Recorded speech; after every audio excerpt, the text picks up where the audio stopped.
رباب چانڈیو کے کیس کا معاملہ بری ہونے والوں کے وکیل کا ویڈیو بیان سامنے آ گیا ہے۔ کہا کہ مدعی کو اگر کسی معاملے پر تحفظات تھے تو اس نے میڈیا پر بھی اس کا اظہار کیا، لیکن کیس کے دوران مدعیہ نے کسی بھی عدالت یا جج پر تحفظات کا اظہار نہیں کیا تھا۔ اب کیس کا فیصلہ مدعیہ کے خلاف آیا تو عدالت پر الزام تراشی نامناسب ہے۔ انہوں نے کہا کہ عدالتی فیصلے کو ہائی کورٹ میں چیلنج کیا جا سکتا ہے، لیکن عدالت یا جج پر الزام تراشی نہیں ہونی چاہیے۔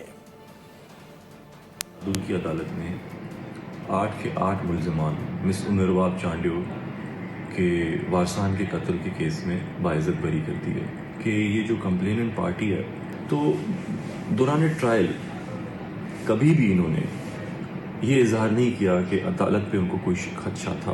ابھی جب فیصلہ ان کے حق میں نہیں آیا تو بہتر تو یہ ہے کہ یہ فورم چیلنج کریں اس کو، بنسبت یہ عدالت کو میل لائن کرنا اور کہنا کہ جج پہ الزامات، کورٹ پہ الزامات، تو یہ نامناسب سی بات ہے۔ فیصلے کے بعد جو اعتراضات تھے اگر تو پہلے اظہار کریں۔